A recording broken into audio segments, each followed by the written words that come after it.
kita bisa menuliskan mungkin antara 7 sampai 10 delik, ya, alasan bahwa ini sudah pantas dimakzulkan, yaitu 7 sampai 10 pelanggaran terhadap konstitusi. Pak Mahfud kan bilang ya kan tidak mungkin secara proses hukum memakan waktu yang lama. Tapi kalau masyarakat bergerak sendiri revolusi ya silakan saja. Coba. Menko Polhukam menyilahkan orang untuk revolusi, apa itu artinya? Coba. Kalau sudah tuntutan seperti ini, kita minta dia mundur secara sukarela. Nah, yang kedua, kita minta partai-partai yang tadi tersandra itu bertobat. Halo Sobat DN, ketemu lagi di Mimbar Bebas Diskursus.net. Sekira 1 bulan sebelum hari pencoblosan pemilu di 14 Februari 2024, wacana pemakzulan terhadap Presiden Jokowi muncul lagi dan menguat lagi. Adalah kelompok masyarakat sipil Petisi 100 yang mengusungnya. Kita akan segera membincangkannya. Namun sebelum itu, saya ingatkan para Sobat DN untuk subscribe dan nyalakan lonceng notifikasinya. Setelah itu, silakan untuk kemudian like, comment, and share video ini.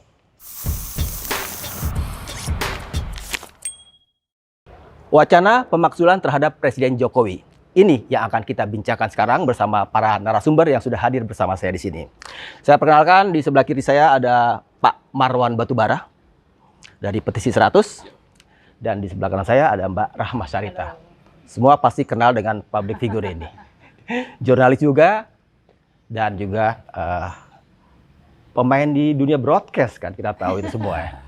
Jadi kita kritikus juga bener ya. Saya akan mulai dulu dengan pertanyaan buat Pak Marwan dulu ini ya, tentang Petisi 100 itu yang kemarin bikin gebrakan dengan ketemu Pak Mahfud gitu kan. Ya. Saya pengen tahu sebenarnya apa yang dibincangkan dengan Pak Mahfud. Yang kita bincangkan, ya terima kasih. Assalamualaikum warahmatullahi wabarakatuh. Ya, terima kasih atas kesempatan untuk bisa sharing di sini. Mudah-mudahan ada manfaatnya untuk perjuangan menegakkan kebenaran.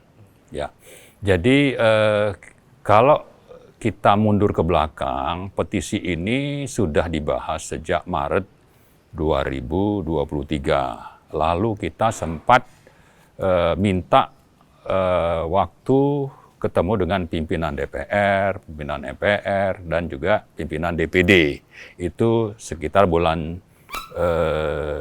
Mei sampai Juli 2023. Nah, tapi tidak ada satupun pimpinan itu yang menerima, jangankan menerima, membalas surat kita saja itu tidak ada begitu.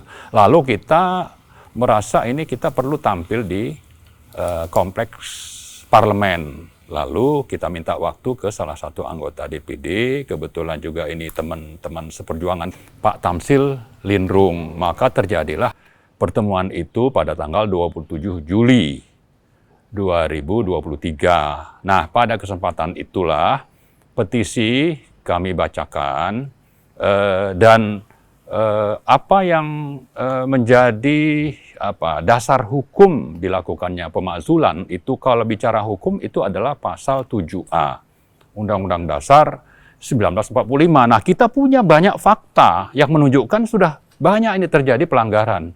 Nah, tapi di sisi lain juga kita paham ini bukan cuma urusan hukum, tapi juga ada masalah politik. Nah, masalah politik inilah yang sangat dominan sehingga kesempatan bertemu itu tidak ada. Nah, isinya terutama menuntut agar proses pemakzulan Presiden Jokowi itu segera dilaksanakan sesuai aturan main yang ada di pasal 7A, nanti ada 7B dan seterusnya.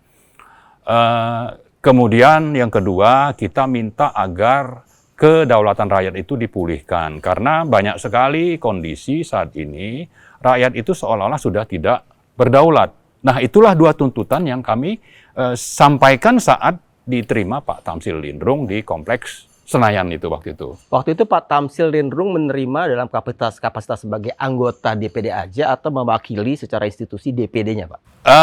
Beliau itu memang bisa saja menampung aspirasi dari masyarakat. Mungkin bisa diartikan itu sebagai kapasitas sebagai anggota DPD.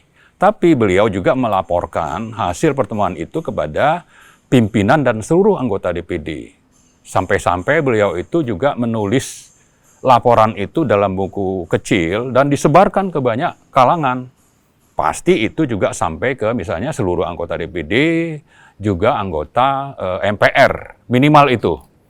Artinya bahwa aspirasi ini sudah kita sampaikan sejak resminya itu ya tanggal 27 Juli itu 2023. Jadi kalau ada kesempatan untuk kita mengungkap atau menyampaikan aspirasi ini ke siapapun ya, nah kebetulan itu Pak Mahfud berkenan, ya itu kan kesempatan untuk kita, ini kami sudah pernah ini menuntut.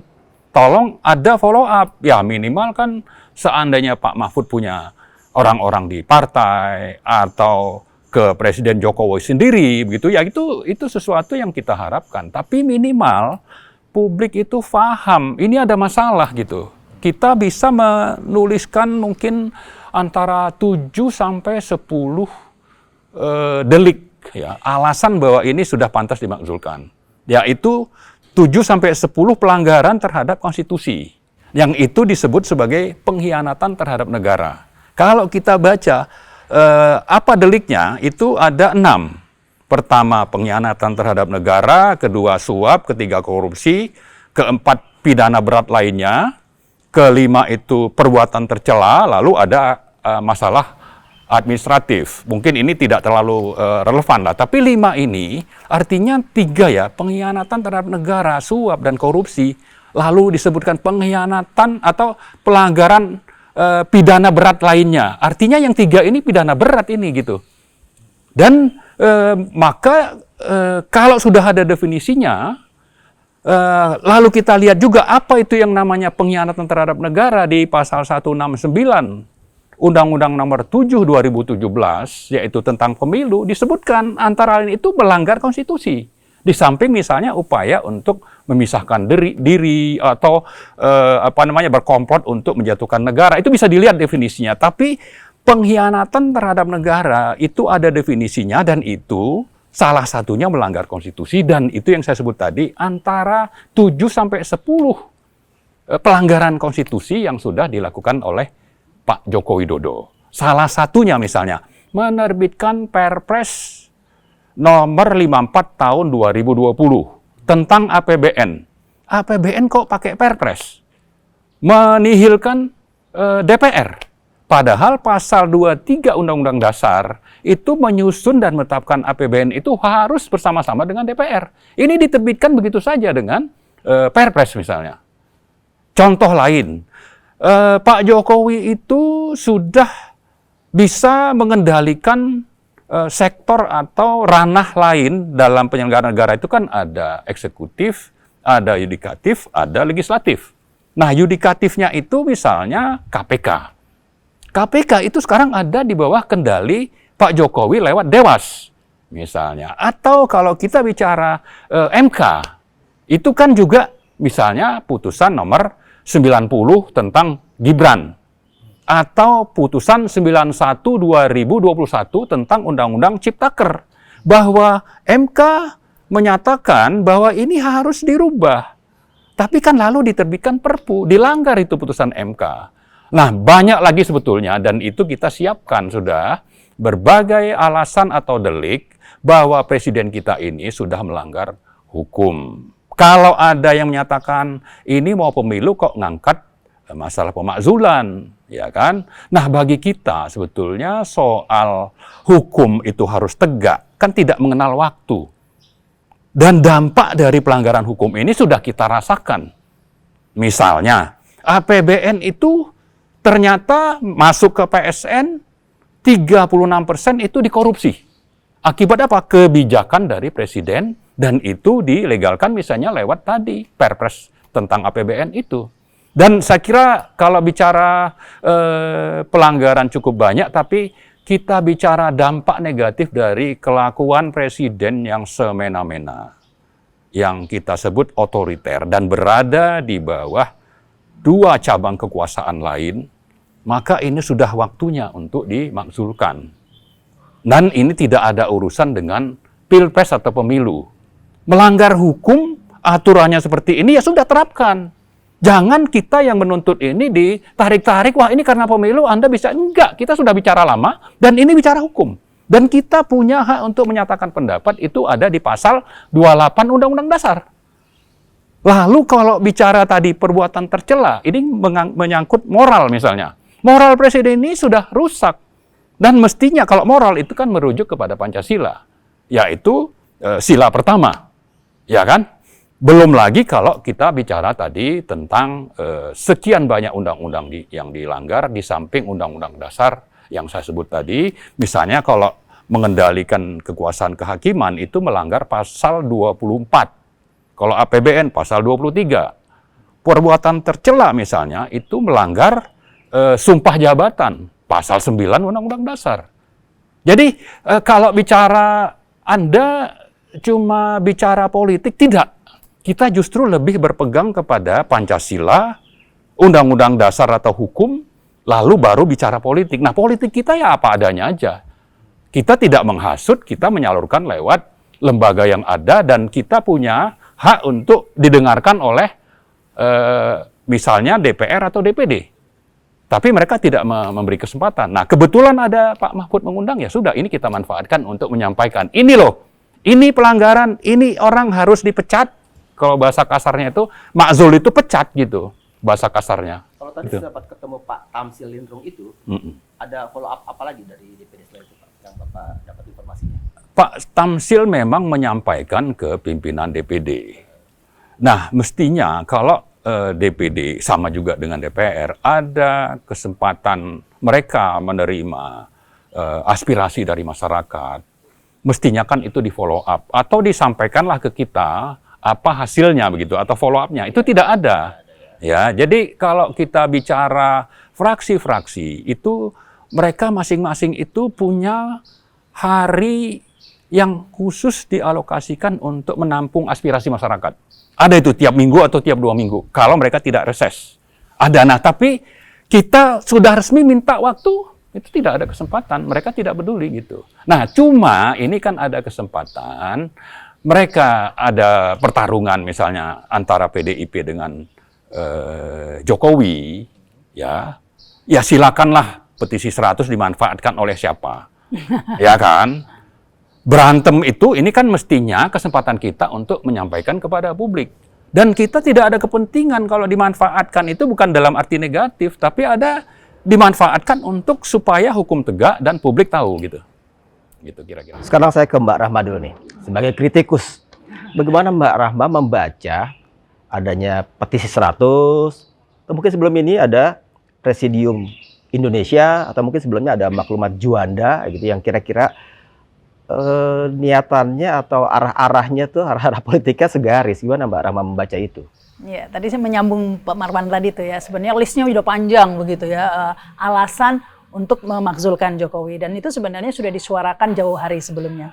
Tapi isu pemakzulan ini menjadi semakin urgent, menjadi semakin penting untuk dibicarakan dan semakin banyak menguras perhatian publik gara-gara kita akan menghadapi Pilpres, di mana banyak yang mengkhawatirkan kecurangan akan terjadi dengan penyalahgunaan wewenang dari Presiden Jokowi, dengan kita semua tahu prosesnya bagaimana sampai Gibran menjadi cawapres.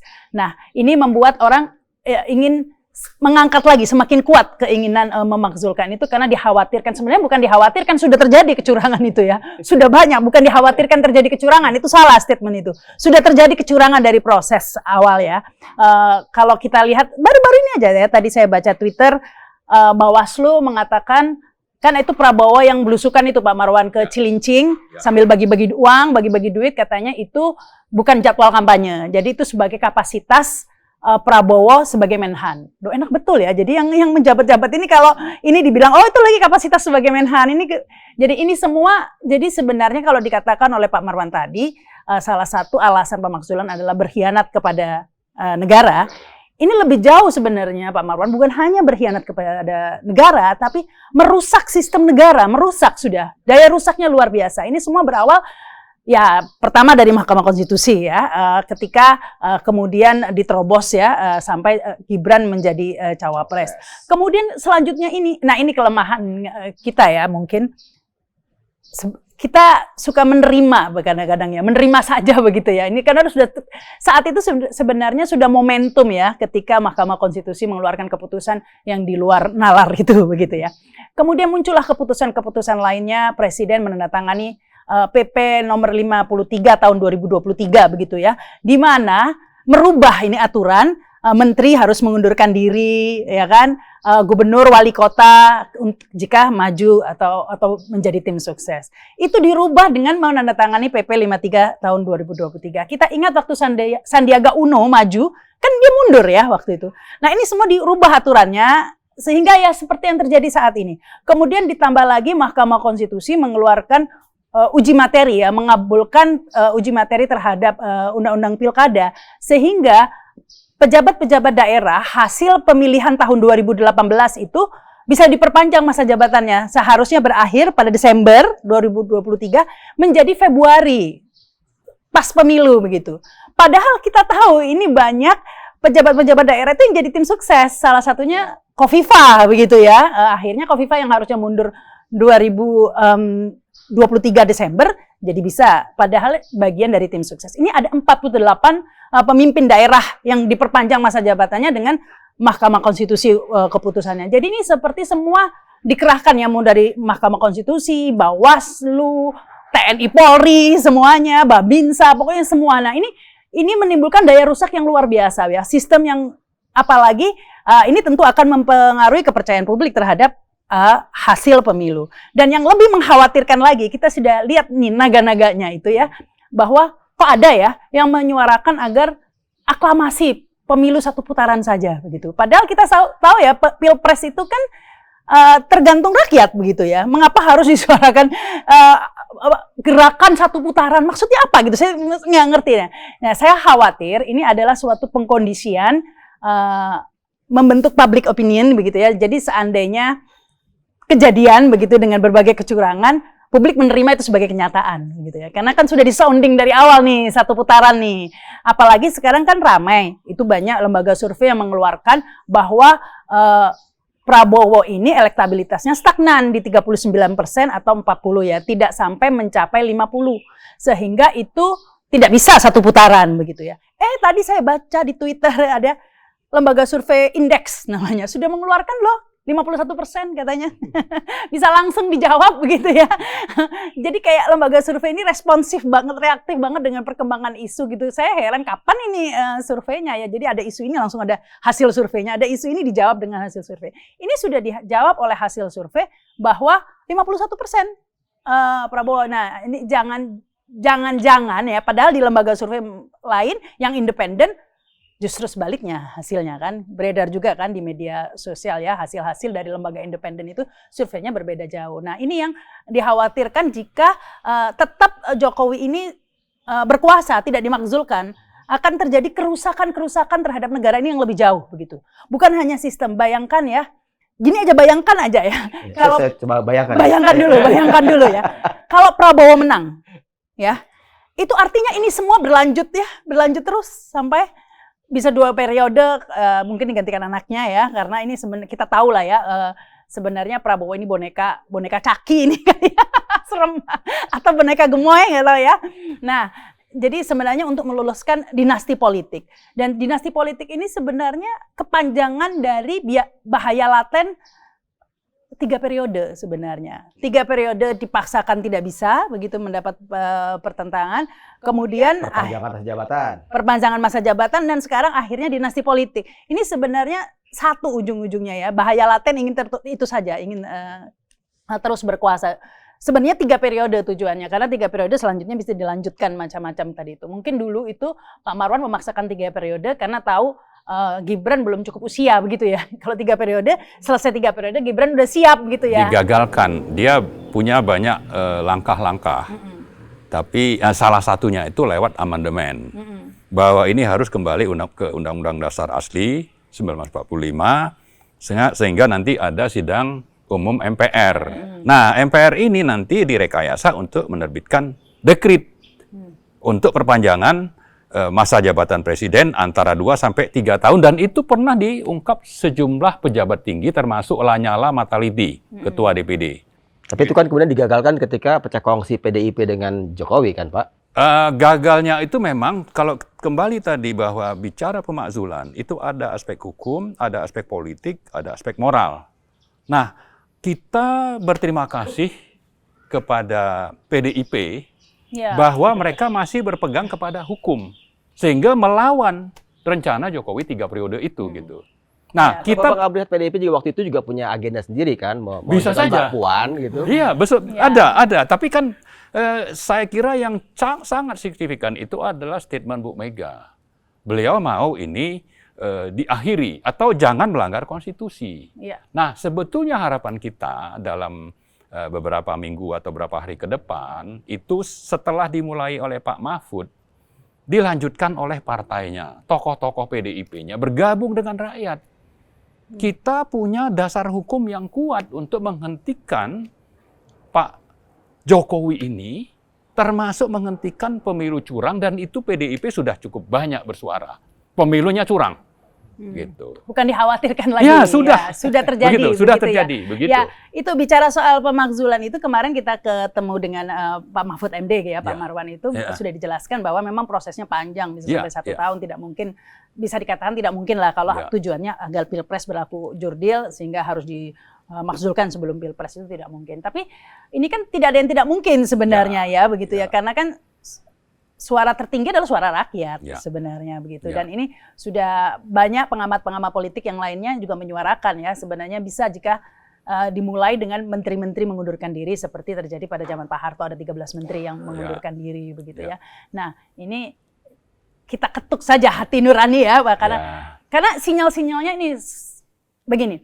Mungkin Jadi orang nggak perlu lewat mekanisme di DPR dulu gitu. Ya, karena kalau sudah desakan masyarakat kuat begitu ya, menteri-menteri mundur, mahasiswa juga, itu kalau sudah ini legitimasinya pasti sudah sangat lemah gitu ya. Itu kan hanya, ini kan semua ya tadi itu arah angin sebenarnya ya. Itu anginnya sudah akan sangat kuat ya, meskipun emang agak spesial ya, Jokowi ini agak spesial, agak saya menghindari kata ndablek ya apa ya, pokoknya agak spesial lah ya gitu ya. Kopah kalau zaman Kopah ya nggak tahu istilahnya ya, nanti salah lagi ngomong istilah ya.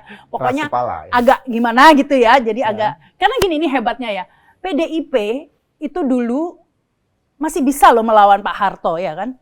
Ya kan, dulu kan melawan Pak Harto tuh ya sampai ada 12 Juli segala macam, tuh Suryadi segala macam, semuanya masih berjuang gitu.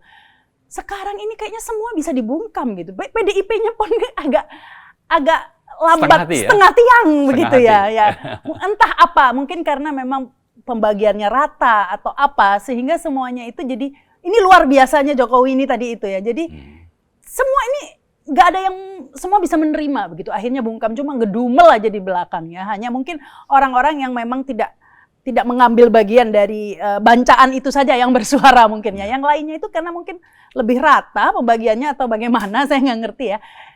Bahkan untuk mencat Jokowi aja PDIP nggak berani gitu ya untuk mencoba. Tapi itu sudah satu langkah maju ketika kita diterima Mahfud MD kemarin. Ya, itu kan sudah semacam, bukan masalah pertemuan, konten pertemuannya, tapi simbolisnya itu kan sudah sangat kuat ya, bagaimana Mahfud MD yang dulu dikenal sebagai kayak jubir Jokowi dulu kan ya, selalu sekarang sudah bisa bersuara. Bahkan kita tahu Mahfud MD ini akhir-akhir ini semakin keras suaranya begitu ya. Terakhir saya lihat di media sosial juga mengungkap ya, ada tokoh dari pemerintah yang ingin menggagalkan Anies Baswedan begitu kan. Jadi sudah semakin vokal saja ini suara Mahfud MD, apalagi sudah berani menerima kita yang notabene tanda kutip gitu ya. Ya udah tahu lah agendanya, kalau Pak Marwan, saya, terus Faisal Assegaf dan lain-lain, orang sudah menduga lah agendanya apa ini ya begitu ya. Dan itu mau diterima oleh Pak Mahfud MD, ini sebenarnya sudah langkah sangat luar biasa begitu di era begitu banyak orang menjilat begitu ya. Ini menunjukkan bahwa legitimasi era penjilatan itu sudah mulai, es krim itu tidak lagi begitu menggiurkan saat ini ya. Sudah mulai orang mengambil jarak untuk tidak lagi menjilat-jilat ya. Sekarang mana? Muldoko saya tidak dengar suaranya. Jarang kan ya Muldoko dulu. Ngabalin, kemana Ngabalin? Dulu kan menjilat sampai kayak apa itu? Licin, ya kan? Ngabalin nggak ada. Ayo. Caleg dia kan? Oh caleg ya, tapi nggak bersuara juga. Saya dulu kan banyak yang vokal-vokal untuk menjilat-jilat. Dulu banyak banget kan. Sekarang mana? Ada penggantinya. Siapa? Fahri Hamzah. Ya kan ada kepentingan baru ya. Ya. Iya, sekarang cuma Fahri Hamzah saja. Ya. Ya penjilat-penjilat yang dulu itu sudah mulai membaca angin begitu ya. Ya. Mereka Valdo tidak masih kali ya. Valdo Maldini masih ya, Valdo Maldini. Anies Mata. Ya yang baru-baru sebenarnya. Ya. Yang pemain lama ini, penjilat lama ini udah tiarap semua. Ya. Saya cuma berada di luar ketika petisi 100 bertemu dengan Pak Mahfud. Jadi kan, terus rasanya saya pengen tahu lebih detail, apakah dalam pertemuan itu Pak Mahfud, katakanlah secara verbal, gitu, secara verbal, gitu, benar-benar mendukung gerakan petisi 100, Pak. Atau ya bahasa politiknya aja, tapi tidak secara verbal. Ya, saya kira memang itu kita harapkan. Pernyataan mendukung. Tapi di sisi lain kita juga paham bahwa beliau itu masih di bawah pemerintahan Jokowi, masih di kabinet.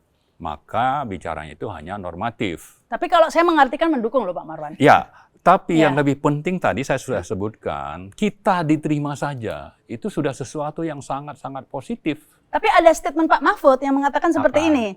Pak Mahfud kan bilang ya kan tidak mungkin secara proses hukum memakan waktu yang lama. Tapi kalau masyarakat bergerak sendiri revolusi ya silakan saja. Coba. Menko Polhukam menyilahkan orang untuk revolusi, apa itu artinya coba? Ya kan itu kan seharusnya tidak keluar dari Menko Polhukam loh ya. Tapi kalau masyarakat mau bergerak ya silakan saja, monggo. Itu hak masyarakat katanya begitu. Itu kan seperti memberi lampu hijau begitu ya, bahwa itu hak masyarakat juga untuk bersuara, karena ya kalau kata Golkar kan suara rakyat suara Tuhan katanya begitu kan ya kan. Jadi itu kode sebenarnya dari Pak Mahfud MD sebenarnya mendukung begitu kalau menurut saya. Tapi kan tidak mungkin disampaikan secara eksplisit ya, karena memang masih dalam kabinet, nggak bisa kayak Pak Marwan lah.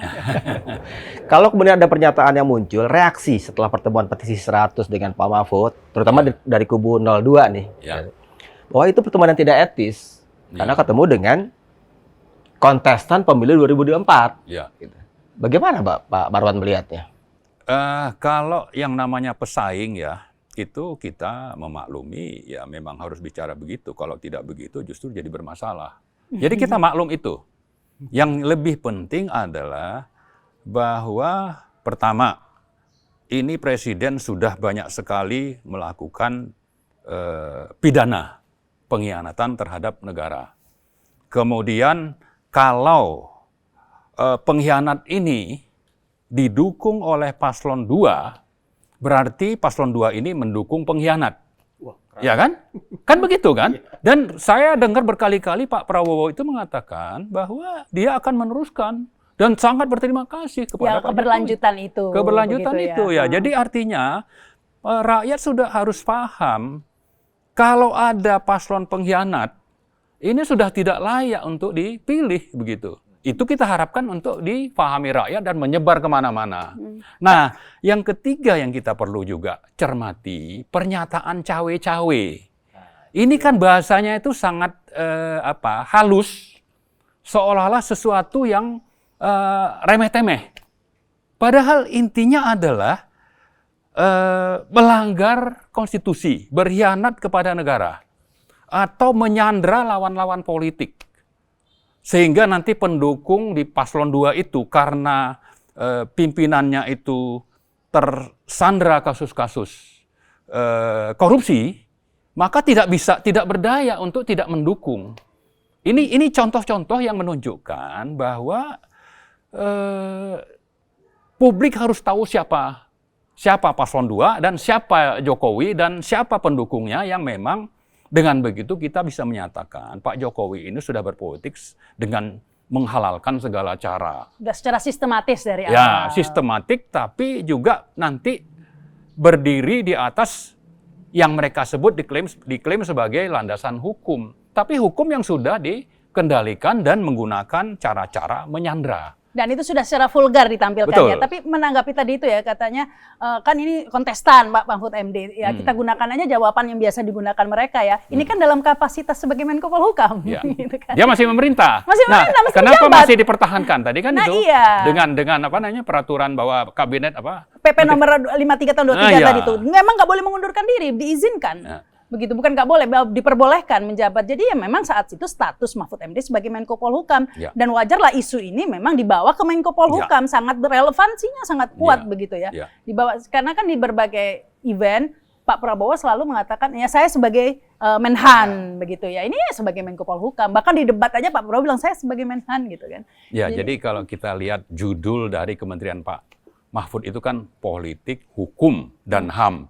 Ini sebenarnya relevan dengan dasar pijakan petisi 100 untuk melakukan tuntutan pemakzulan. Kita bicara hukum, politik, dan moral.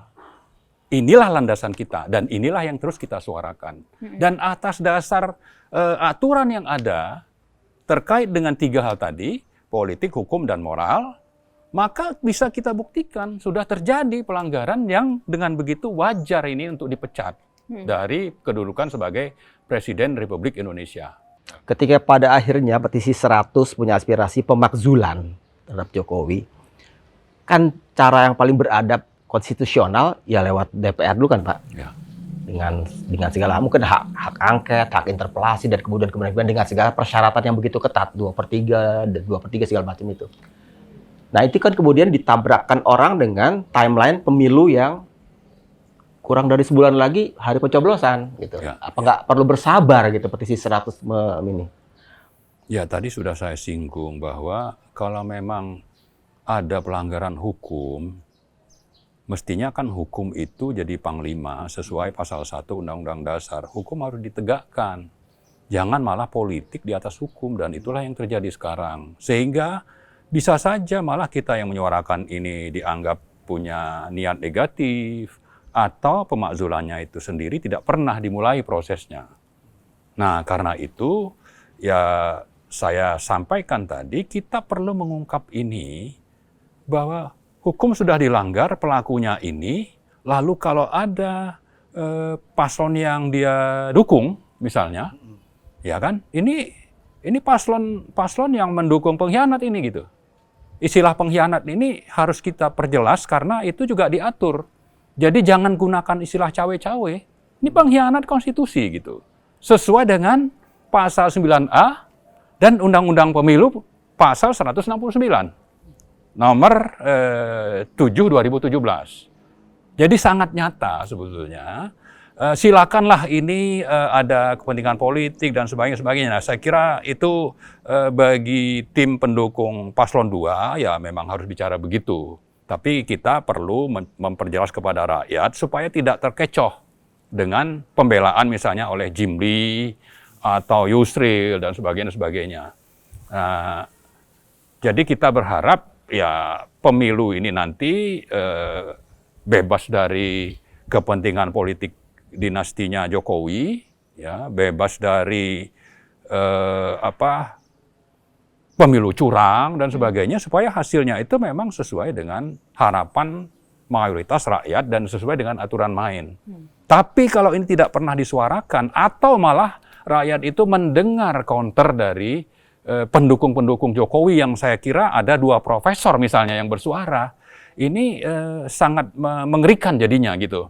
Kok profesor mau diperalat, padahal beliau itu dulu yang salah satu menyusun undang-undang terkait dengan pemilu atau pernah di MK, ya. Jadi bukan hanya negara yang dirusak, intelektualitas. Betul. Itu beberapa profesor pun jadi dipertanyakan oleh publik ya. Betul. Saya nggak mau bilang dirusak juga ini. Iya. karena begini Pak Marwan, hukum katanya ya kan pemakzulan ada proses hukumnya begitu ya, cara-cara seperti itu. Tapi hukum itu sendiri ada kan untuk suatu tujuan, untuk mencapai tujuan. Hukum itu diadakan untuk mencapai tujuan, untuk mencapai keadilan gitu ya. Tapi jika keadilan ini karena hukum sudah jelas-jelas justru digunakan sebagai alat untuk mencederai keadilan, maka harus digunakan cara-cara extraordinary untuk mencapai tujuan tersebut. Ya karena tujuannya kan mencapai keadilan dan tujuannya itu yang saat ini tidak tercapai begitu ya. Karena ini ya keadilan bagi keluarga Jokowi mungkin. Betul. Jadi saya kira juga yang perlu difahami oleh masyarakat, seandainya tidak bisa terjadi proses pemakzulan itu melalui DPR MPR, toh kita punya beberapa fakta lapangan yang menunjukkan bagaimana Bung Karno itu diturunkan bukan lewat MPR. Pak Harto juga sama, Gus Dur juga sama. Kenapa? Karena memang hukum harus ditegakkan. Bukan bicara politik yang dominan. Nah, ini juga sama. Saya ingat ya, di tahun lalu itu sempat diskusi dengan salah satu anggota DPR dari Gerindra, Desmond J. Mahesa. Beliau itu dengan Pak Antoni Budiawan menulis tentang pemakzulan, dan di situ banyak sekali delik-delik yang menunjukkan bahwa ini memang pantas dimakzulkan. Dan itu sudah disuarakan setahun yang lalu lewat buku itu. Bisa saja nanti ini kita sebar bukunya. Dan ini bukunya itu sudah ada di publik. Bukan semacam informasi gelap, rahasia, bukan. Tapi terbuka. Dan di launching secara terbuka juga begitu. Dan memang kedaulatan kan di tangan rakyat. Ya. Meskipun sudah diberikan mandatnya kepada DPR, tapi jika rakyat menarik mandat itu juga bisa. Betul. Bosnya kan rakyat begitu ya. Dan lagi soal petisi 100 ini disuarakan, memang perlu disuarakan terus hal-hal semacam ini, karena jika ini sudah menjadi suatu gerakan, menjadi suatu gelombang, maka dengan sendirinya yang tadinya mungkin belum tersentuh akan bergabung juga begitu. Maka akan menjadi besar, dan jika sudah menjadi gelombang yang besar, saya nggak yakin ada yang bisa menghentikan selain takdir Tuhan pastinya. Ya minimal dengan ini kita mengingatkan Pak Jokowi, kalau memang mengutamakan kepentingan bangsa, negara, rakyat, kalau sudah tuntutan seperti ini, kita minta dia mundur secara sukarela. Nah, yang kedua, kita minta partai-partai yang tadi tersandra itu bertobat, ya kan? Sama-sama juga. Jadi kalau bicara sampai 1 tahun, itu kan memang aspek politiknya itu cukup kental, cukup dominan. Maka kalau memang banyak yang sadar, persyaratan misalnya harus sekian persen atau 2/3 atau apa itu yang diatur dalam pasal 7B ya, itu bisa terpenuhi, bisa dalam 1 bulan kalau mereka tobat gitu. Tapi mereka akan tobat kok. At the end akan others will follow gitu kan. Kalau sudah menjadi besar pasti ngikut juga begitu kan? Nah, tapi dengan fakta-fakta hukum yang kita sebutkan ini, minimal saya ingin mengajak rakyat itu untuk tidak mendukung partai-partai yang mendukung pengkhianat terhadap negara. Ya. Pak, kalau ada yang berpendapat, saya pernah baca bahwa petisi 100 ini kan disebut nama dia itu yang menulis ya, gerakan elit gitu. Ini akan mentok, akan nggak bisa jalan kecuali bertransformasi menjadi gerakan massa. Gimana Pak menurut Bapak? Ya, saya kira itu juga salah satu yang sudah kita sadari dan sudah kita indikasikan dalam tuntutan kedua, bahwa kita ingin memulihkan, misalnya tuntutan kita itu pulihnya kedaulatan rakyat. Rakyat ini sekarang sudah tidak berdaulat, sudah dikangkangi oleh oligarki, kepentingan Cina, kepentingan politik dinasti. Ya. Maka dengan mereka sadar, harapan kita itu mereka bergabung dengan kita. Soal elitis ya memang yang paham masalah ini kan... Ya semua berawal dari elitis. Ya. Tapi memang tugasnya petisi 100, salah satu antaranya menggugah kesadaran publik begitu ya. Mungkin yang selama ini terlena, tidak melek politik, dimanipulasi dengan berbagai cara, dan sampai sekarang pun dimanipulasi dengan gemoy lah, dengan survei lah, dengan isu agama kadang-kadang kan ya. Akhirnya orang tertutup mata objektifnya karena ditutupi dengan rasa primordial, rasa sara, isu-isu sara yang disuap lebih parah lagi begitu ya, disuap dan lain sebagainya. Pokoknya, sehingga ini yang kita gugah sebenarnya, kita menyuarakan ini tujuannya justru untuk menggugah kesadaran publik, mengembalikan demokrasi pada tempatnya begitu ya. Karena jelas apa yang dilakukan Jokowi saat ini adalah upaya pembunuhan terhadap demokrasi. Begitu ya. Optimiskah dengan katakanlah kita kalau mengacu pada persentase literasi politik rakyat kita kebanyakan yang masih rendah gitu. Optimiskah gerakan itu bisa? Sekarang komunikasi komunikasi lebih lancar ya dibandingkan dulu. Bayangkan zaman Pak Harto dulu itu kita sangat terbatas ya. berita jam 7, berita nasional, ini ketahuan ini generasi berapa. Yang mungkin anak milenial belum tahu ya. Zaman dulu itu kan di-relay semuanya. Berita jam 7 harus menyaksikan siaran pedesaan, Pak Harto bicara. Jadi informasi benar-benar dikendalikan, dikontrol oleh Pak Harto. Memang membutuhkan waktu 32 tahun, tapi masih bisa juga digugah rasa keadilan masyarakat saat itu begitu ya. Kalau sekarang mereka ada plus minusnya informasi ini ya. Selain lancar tapi juga memudahkan sampainya informasi yang salah juga. Sehingga mereka ya disesatkan juga dengan informasi-informasi manipulatif itu ya. Dengan pencitraan-pencitraan yang lain. Ini juga tersampaikan ya. Makanya sekarang ini perang informasi, perang sosialisasi begitu ya. Menyadarkan publik dan saya yakin sebenarnya kesadaran publik itu sudah cukup besar. Ini terbukti sudah. Contohnya Anies ya, ini bukan saya pendukung Anies ya, cuma Anies itu karena mengusung perubahan ya. Buktinya dengan mudahnya begitu ya memperoleh, bisa dikatakan tidak bisa dipungkiri sudah menjadi semacam fenomena Anies ini ya. Sama seperti Jokowi dulu ketika lawan Prabowo di pertama kan sudah dengan berbagai kemasan informasi dan lain, Jokowi dulu sangat fenomenal. Saya pemilih Jokowi dulu. Pak Marwan enggak ya? Ya. Saya dulu termasuk yang tertipu. Tertipu karena saya dulu Jokowor gitu ya. Nah, karena apa? Karena waktu itu Jokowi sangat fenomenal ya. Kita tahu ada sudah fenomenal. Dan fenomena itu saya rasakan saat ini kalau mau jujur nih ya. Kita mau netral memang ada di Anies fenomena itu. Coba kita lihat setiap kunjungan Anies ke daerah-daerah kan begitu banyak masanya. Ya itu dibayar sih.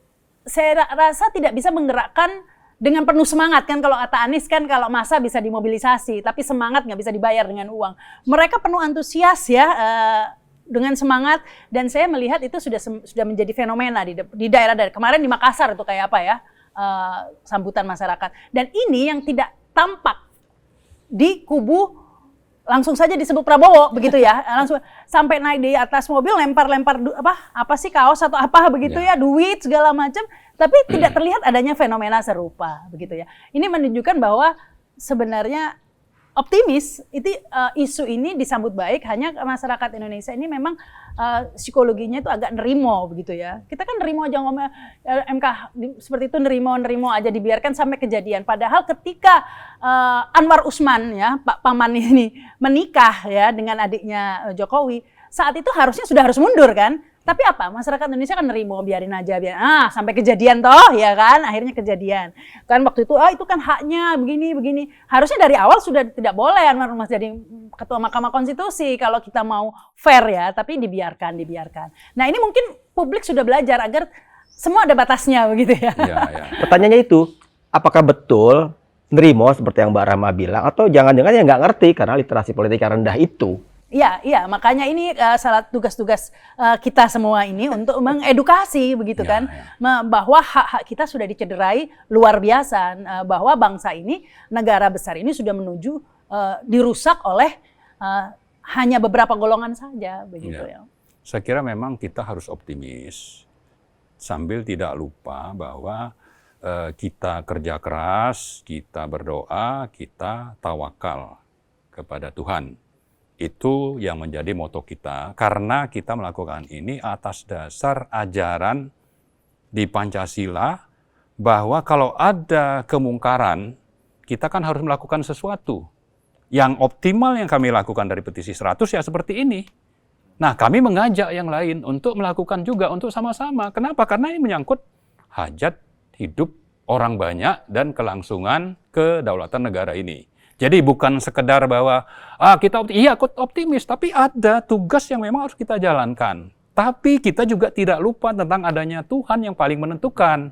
Nah, jangan juga ya mereka ini melupakan adanya Tuhan. Nah, itulah yang sekarang terjadi kalau kita bicara moral, etika, yang tadi di pasal 7A itu kan disebutkan.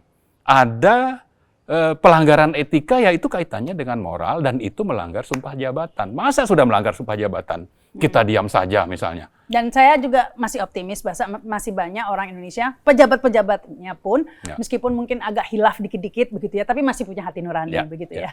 Masih bisa, at the end mereka masih bisa, this is too much gitu ya. Ini udah keterlaluan, karena memang kadang-kadang diterima, nerimo, tapi ini udah ngono gitu, udah keterlaluan begitu. Saya yakin masih banyak pejabat-pejabat yang saat ini tengah menjabat, meskipun sudah menikmati banyak kenikmatan atau keuntungan, tapi tetap masih ada akal sehatnya ya, masih ada hati nuraninya. Jika sudah keterlaluan, at the end, ketika ada gerakan itu mereka akan mengikuti gelombang itu. Saya yakin. Karena PDIP aja contohnya ya, PDIP aja. PDIP ini meskipun seperti itu ya, tapi menurut saya Megawati itu masih ada akal sehatnya begitu ya. Masih ada, meskipun seperti itu masih ada contohnya. Tidak memaksakan ketika Puan Maharani sempat kepak sayap benekaan gitu ya. Tapi ketika tahu bahwa itu tidak disambut oleh konstituen begitu ya, tidak realistis begitu, tidak kokoh tadi itu ya, tidak memaksakan dengan menghalalkan segala cara. Jadi PDIP ini juga politisi, Megawati ini terutama politisi yang sangat senior, saya yakin tidak segitunya begitu ya, tidak sengawur itu. Artinya dia masih berpegang kepada hukum. Iya, tidak sebagai sengawur panglima. Jokowi lah, tidak Ya. sengawur Jokowi lah menurut Ya, saya, karena ya. nggak sampai memaksakan Puan begitu. Dan memang masih realistis masih. Dan saya yakin jika ini arusnya berkembang, bukan tidak mungkin PDIP yang tadinya memang kita tahu arahnya itu ya sebenarnya segerbong lah ya sama Jokowi ya tadinya. Tapi kita tahu ketika realitanya bergerak lain, ya realistis juga ya. Saya yakin jika memang ada Megawati akan mengambil keputusan yang realistis. Jadi masih bisa diharapkan ini ya, sebenarnya pejabat-pejabat publik kita mungkin saat ini terlihat terlena atau hilaf atau mungkin ketakutan karena di bawah tekanan, tapi jika sudah gerakan massal itu hanya masalah waktu lah akan ikut. Pak, saya baca petisi 100 kan juga punya katakanlah ikhtiar untuk memasifkan gagasan-gagasan petisi 100 dengan ke berbagai kota, roadshow gitu kan. Jogja, Surabaya segala macam. Itu jalan nggak, Pak? Ya jalan, meskipun memang kita menyadari kita ini kan gerakan-gerakan apa istilahnya ya, perorangan yang tidak punya cantolan bisnis atau pendukung dana atau logistik. Jadi jalan tapi sesuai dengan kemampuan logistik kita untuk misalnya mengadakan acara di luar Jakarta. Tapi gerakan itu kan tidak harus ada kehadiran bikin acara di daerah itu. Maka tulisan-tulisan kan terus tiap hari juga ada gitu dari tokoh-tokoh yang ada di petisi 100. Gitu. Ini petisi 100 di belakangnya siapa, Pak? Penyandang dananya. Nggak ada. Ya tadi disebut nggak ada logistik. Nggak ada bohirnya. Nah itulah makanya bebas ya, bicara bebas Iya. karena tidak ada kepentingan, tidak terikat pada salah satu oligarki lah. Betul. Nah saya ingin Nggak ada bohir nih, Pak. Bener, Pak? nggak ada. Jadi gini, saya waktu di Jogja, kan saya yang mengkoordinasikan acara di Jogja dan di Surabaya. Di Jogja itu mepet Dapat apa nih? waktunya. Oh. Sementara harus hadir ke sana, itu harga tiketnya itu jadi berlipat gitu. Ya udahlah terpaksa beli. Dari uang kantong sendiri begitu. Sama juga di Surabaya. Termasuk juga untuk penginapan misalnya. Jadi bukan ada yang menyiapkan Sponsori. fasilitas, sponsor itu nggak ada. Tapi sekarang logistik karena gerakan ini logistik sudah tidak menjadi ini ya, karena kesadaran Ya. masyarakat sudah semakin tinggi. Contohnya baru kasus Videotron itu kan, anak-anak K-pop itu dengan sumber daya sendiri, swadaya sendiri begitu ya. Tadi saya baca ada lagi mau pakai ini LED berjalan kalau Videotron diturunkan begitu ya, mau pakai LED di mobil, di truk. Terus kata bercanda netizen, mudah-mudahan nggak ditilang itu. Tapi maksud saya poinnya adalah Anies juga sufi kan, tergolong sufi, sulit finansial. Ya, tapi Golongan kan sufi. golongan sufi Anies Baswedan ini capres sufi sebenarnya ya, sulit finansial gitu. Nah, tapi itu tidak masalah ketika dukungan publik akan kuat, banyak yang membantu juga ya, salah satunya seperti itu. Kita harapkan petisi 100 ini sampai sekarang juga atas bantuan berbagai pihak juga yang ya sesama sufi juga. Ya, jadi saya kira gerakan moral ini kita bisa merujuk misalnya waktu Daud menghadapi Goliat, ya kan? Itu kan diceritakan bagaimana orang yang sedikit itu bisa mengalahkan yang kuat, yang besar, ya. Maka kalahlah itu si pasukan Goliat itu. Nah, kita berharap ini nanti meskipun kita sedikit di petisi 100, tapi banyak pendukung atau ada pendukung-pendukung di daerah untuk terus bersuara. Dan jangan lupa tadi dasarnya adalah kita sedang mengkampanyekan melawan kemungkaran. Kalau dasarnya itu, maka bisa seperti Daud yang menang itu karena apa? Karena Tuhan menolong gitu. Kita berharap ini juga begitu ya. Jadi jangan merasa atau sombong bahwa mereka sangat kuat, uang sangat banyak, polisi, TNI, KPU, Bawaslu, ASN itu dikuasai, uang juga banyak. Menteri gitu. juga, menteri kampanye juga, 02 juga, menteri-menteri kan Erlangga Hartarto kemarin kan itu udah kampanye. Jadi segala sumber daya sudah dikerahkan, tapi toh tidak sampai 50% survei saja. Survei yang udah dibayar pun nggak sampai 50%. Sampai akhirnya baru ini aja keluar tadi pagi, baru ada survei indeks yang mengatakan 51. Tapi baru kali ini, baru hari ini keluar ya, 1 bulan menjelang ini. Pak, waktu Pak Marwan ke daerah-daerah itu, ketemu siapa aja Pak jadinya Pak? Ya, tokoh-tokoh yang ada di daerah dan juga mahasiswa.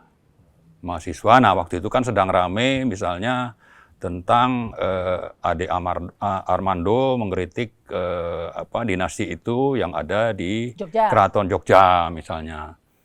Tapi kan itu sudah terbantahkan. Tapi yang lebih penting adalah waktu itu ada juga Gibran gitu. Gibran UGM itu.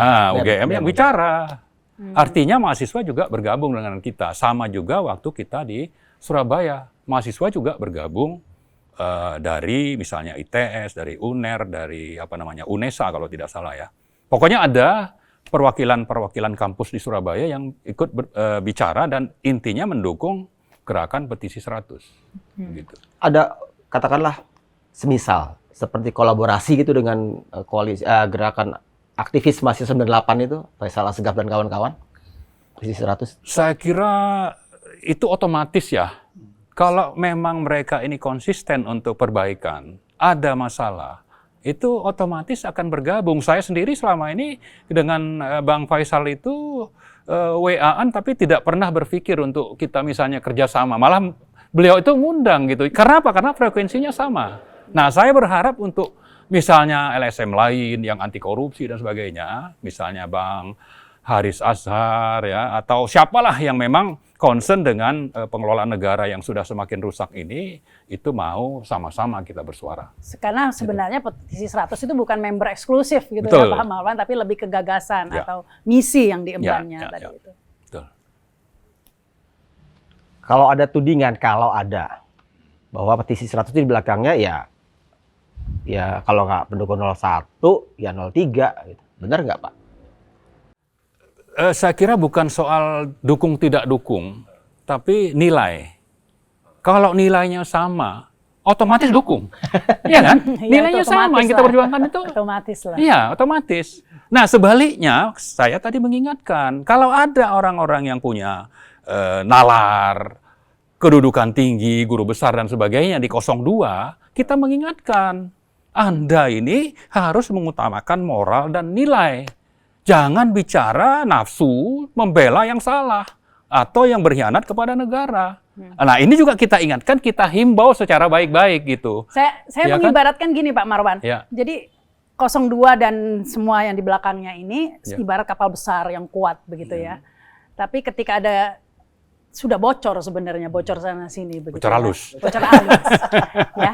Jadi dan saya yakin jika udah mau tenggelam, pasti ada yang udah lompat ke skoci, pasti banyak yang lompat cari skoci. Sebentar lagi kita lihat aja, sudah banyak kok yang loncat sebenarnya kan. Entar lagi banyak yang loncat dan akhirnya hanya orang yang kopas saja yang berada di kapal itu yang tenggelam. Siapa sih yang mau ikut tenggelam sebenarnya? Kan nggak ada orang mau ikut tenggelam. Dan ini kita sudah arahnya ya, meskipun kuat kelihatannya dari atas ya, dari sepintas ini kan kok sepertinya sangat kuat, didukung ini ono logistik segala macam gitu. Tapi semua orang tahu ini kopong di dalamnya begitu ya. Karena apa? Partai politik saja yang partai-partai besar begitu. Tapi itu kan elitnya, akar rumputnya bagaimana? Gitu. Semua orang tahu masa ini gelombang fenomenanya kemana, semua tahu ya. Dan saya yakin mereka itu juga membaca ya, karena mereka sebenarnya pejabat-pejabat yang di dalam kapal itu sebenarnya politisi-politisi senior, nggak bodoh juga gitu ya, pasti akan cepat membaca hal ini. Jika kapal tenggelam, saya yakin semua pada cari skoci pastinya. Kan? Ada dua hal yang mungkin perlu kita ingatkan kepada pejabat-pejabat itu ya, dan kepada publik untuk paham. Misalnya waktu ulang tahun Malari 15 Januari, itu Faisal Basri menyebutkan menghimbau Sri Mulyani mundur dari Menteri Keuangan. Nah, yang kedua, saya kira kalau Bu Mega ini arahannya ditaati oleh para pendukungnya, maka PDIP mestinya menarik semua menteri-menteri yang ada di kabinet Pak Jokowi sekarang ini. Nah, kalau ada dua hal yang signifikan ini terjadi, itu kan perlawanan rakyat bisa tergugah untuk sama-sama gitu Ya, tadi itu legitimasinya pasti langsung sangat. Ya, betul. Pak, petisi 100 nggak minta Bu Mega untuk memimpin ini, Pak? Ada yang menyuarakan. Simpatisan petisi 100 sudah ngomong gitu. Ada. Ya. Saya baca kemarin tuh. Ya, dan saya kira komunikasi kita dengan teman-teman PDIP juga cukup intensif ya. Minimal karena tadi sistem nilai, frekuensi sama, maka ini bisa bersatu. Perlu itu ide yang bagus itu Pak Marwan ini. Kayaknya perlu deh. Mensambar aja tuh, Pak. Lagi. Ya. Sebentar lagi ini perlu ini ya. Insya Allah. Karena bukan yang seperti saya katakan tadi bukan tidak mungkin loh, Ya, begitu ya. Di politik ini kan semuanya serba mungkin Ya, gitu ya. ya. Jadi Kalau membaca peta sekarang, situasi hari ini, kira-kira gerakan petisi 100 itu udah semakin bikin pede nggak buat para anggotanya nih? Atau ya mungkin mahasiswa masih kurang menyambut atau dari elemen-elemen yang lain gitu ngelihatnya. Jadi istilahnya bukan pede tidak pede, tapi sangat-sangat yakin bahwa ini akan terus bergulir. Ya.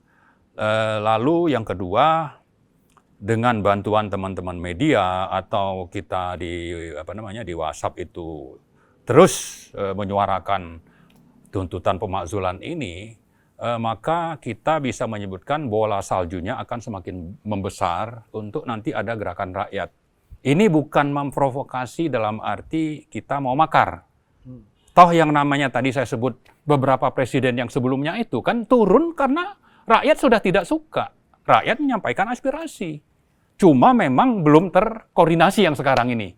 Nah, kita berharap itu dengan sistem nilai ada kesadaran, maka perlawanan itu akan bisa semakin membesar. Nah, kita juga ingatkan paslon 1 dan 3 itu jangan mimpi untuk bisa menang kalau kecurangan yang dilakukan oleh rezim ini itu kita biarkan.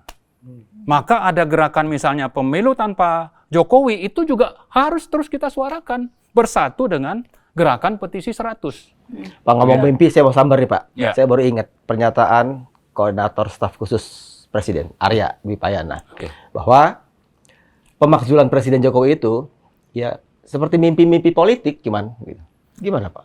Iya, tadi saya sudah bilang bahwa dulu faktanya kita tidak punya kesempatan untuk menyebar info atau tuntutan ini kan. Mei, Juni, Juli. Begitu sekarang ini Pak Mahfud menerima, yang kita sangat berterima kasih, dan itu saya kira ada kaitan dengan sikap dari PDIP dan Bu Mega, maka kan situasinya jadi lain. Ya, karena kalau bicara mimpi, semua berawal dari mimpi sebenarnya. Betul. Dulu kayak saya zaman Pak Harto dulu, karena kan saya generasi menyaksikan ketika Pak Harto di belakangnya ada Wiranto dulu mengumumkan, itu kayak mimpi saya. Kenapa? Karena setiap hari saya menyaksikan Mbak Tutut gunting pita di berita jam 7 sama Dunia Dalam Berita itu. Tiap hari isinya Mbak Tutut itu mensos kan Mbak Tututnya. Udah lahir kan nih segenerasi kan gitu. Oh, ini kayak Kaisang masih kecil umurnya. Ya kan? Jadi itu kayak mimpi saya melihat itu. Kok bisa orang yang sekuat itu? Jadi kalau bicara mimpi sih ya semua memang berawal dari mimpi ya. Tapi lepas daripada itu, ini harus terus kita suarakan, dan bukan hanya kita menggugah semua orang untuk bersuara. Karena itu adalah masalah kita saat ini, di mana sudah banyak orang ketakutan untuk bersuara. Udah males gitu ya, karena pembungkaman begitu ya. Kemarin kan kita dengar ada anak SMP dituntut katanya 7 tahun gara-gara mengkritik Gibran itu ya, di mana itu? Kan ada ya anak SMP, ada. Jadi semacam itu membuat shock terapi kan kepada masyarakat, sehingga malas bersuara. Ini tugas kita untuk membangkitkan lagi ya. Minimal tujuannya, ini minimal yang terjeleknya, ini bisa menjadi barrier ya, bagi orang yang ingin merusak demokrasi untuk tidak segitu-gitunya, seenak dewe gitu. Minimal tahu ini ada barrier nih, ada kita nih ya, minimal tidak bisa sesukanya. Targetnya sih di putaran pertama, begitu ya. Karena ini semua orang pada menunggu putaran pertama sih sebenarnya. Kita baru tahu peta politik ini setelah putaran pertama, begitu ya. Makanya ada gerakan 1 putaran saja. Karena ini setelah putaran pertama ini, putaran kedua bakal liar ini kan ya. Jadi bakal liar. Nah ini diharapkan kalaupun curang, nggak bisa securang-curangnya karena masih banyak mata dan masih banyak mulut yang akan bersuara. Jadi bisa minimal menjadi barrier bagi langkah mereka untuk merusak negeri ini.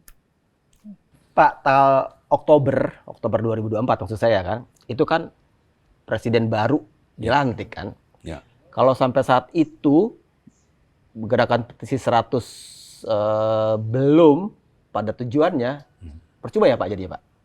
Saya kira Kan enggak. bukan pemakzulan jadinya, karena itu memang secara Ya, tapi kalau bicara pidana itu kan kadaluarsanya itu ada, diatur juga kan.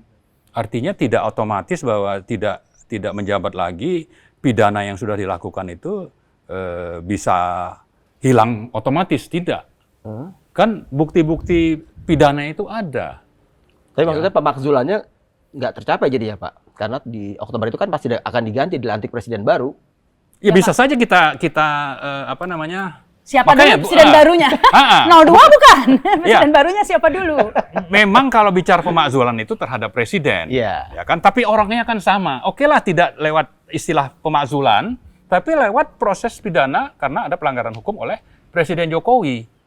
Maka kita bisa minta presiden baru itu untuk mudah-mudahan itu Anies misalnya yang punya komitmen perubahan. Itu memproses nih Jokowi dan kroni-kroni dan keluarga dan juga gengnya yang ada di oligarki.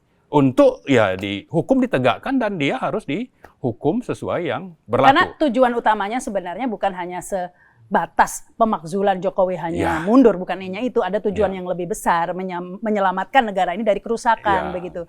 Dengan cara mencegah agar Jokowi berkuasa kembali melalui boneka-bonekanya begitu kan, boneka gemoy maupun caki ini. Itu tujuan utamanya pemakzulan ini, untuk mencegah keberlanjutan sebenarnya begitu ya. Jadi kalau tujuan itu terlaksana ya berarti nggak harus memakzulkan Jokowi saja, yang penting tujuan untuk ini bisa dihentikan begitu ya. Agenda rencana ini, kalau kita orang menyebutkan rencana jahat ini ya, rencana jahat ini bisa dihentikan. Pakai jahat nih pasti ya. Pakai jahat lah. Namanya juga pengkhianat. Pidana berat lainnya itu, jangan lupa itu. Istilah pidana berat lain itu disebutkan di pasal 7A. Artinya yang namanya pengkhianatan, suap, korupsi, itu dikategorikan sebagai pidana berat. Gitu. Bagaimana kalau sudah pelanggaran hukum seperti ini bisa lolos atau tidak ditindaklanjuti? Saya kira itu rakyat harus bersuara. Harapan saya begitu. Kalau mengingat budaya politik Indonesia yang mikul dur, mendem jero, kan selama ini nggak pernah ada ex-presiden kita, ex-wapres kita yang diarahin masuk ke ranah hukum pidana. Ya, gitu nggak loh, ada Pak. sejarah seperti itu. Tapi Kita berharap nanti Berharap ada sejarah baru gitu, Pak. Kembali ke minimal dua hal lah ya. Ada politik, ada hukum. Hukum itu harus jadi panglima. Jadi kalau ada pelanggaran hukum, maka hukum harus ditegakkan. Dan kalau memang itu pidana, maka harus dipenjara misalnya, vonisnya kalau itu memang harus dipenjara gitu. Ya. Minimal mengembalikan kerusakan saja begitu ya. Karena kan kemarin itu Anies capres ketemu KPK ya kan, kemarin KPK, terus Anies mengatakan akan mengembalikan kekuatan marwah KPK seperti ya, semoga itu benar jika terpilih, mengembalikan marwah KPK, ya minimal mengembalikan semua yang sudah terlanjur dirusak KPK, penegakan hukum dan lain-lainnya ini bisa dikembalikan. Jika ini semua bisa dikembalikan, otomatis kan semua berjalan. Itu sebetulnya secara tidak langsung Anies menyebutkan marwah ini harus dikembalikan karena sudah dikangkangi oleh Jokowi melalui Dewas. Dan itu lewat peraturan yang dia terbitkan. Jadi sudah nyata sebetulnya pelanggaran atau pidana yang dilakukan oleh Joko Widodo. Bukan hanya KPK yang dikangkangi, DPR juga. Itu kan Undang-Undang Cipta Kerja mengeluarkan ini aja MK. Ya, DPR juga, MK semua. Jadi ya tadi itu trias politikanya sudah di atas trias politika. Sudah nggak ada di saat udah jadi raja. Otoritarian nih. Ya udah, sebenarnya masih pengen banget ya Pak dengar segala macam argumen Bapak, bahasa kita yang juga begitu seru kalau mencermati segala fenomena itu. Tapi agaknya harus kita akhiri dulu Pak. Udah gerimis juga Mas. Tapi kameranya kena hujan. Jadi kita tunggu aja perkembangan gerakan petisi 100 yang sudah digulirkan, dan Mbak Rahma juga tetap kritis ya untuk mencermati dan yang pasti suasananya akan jadi panas ini menjelang Pilpres. Kalau panas langsung nyemplung aja ke kolam di belakang. Udah ya Mbak ya, Pak Baram ya. Lanjut terus ya Mas ya, kapan closingnya nih ya? Saya mau closing sekarang nih. Beneran closing. Sobat Den, itu tadi bincangan seru kita bersama para narasumber yang memang kompeten. Jadi Kalau ingin perluas wawasan, ikuti terus, panteng terus Diskursusnet. Bukan cuma di Mimbar Bebas, tapi Diskursusnet juga punya Open Minded, punya Bang Eksnapi, dan juga Setirin Aja. Gitu aja, tabik.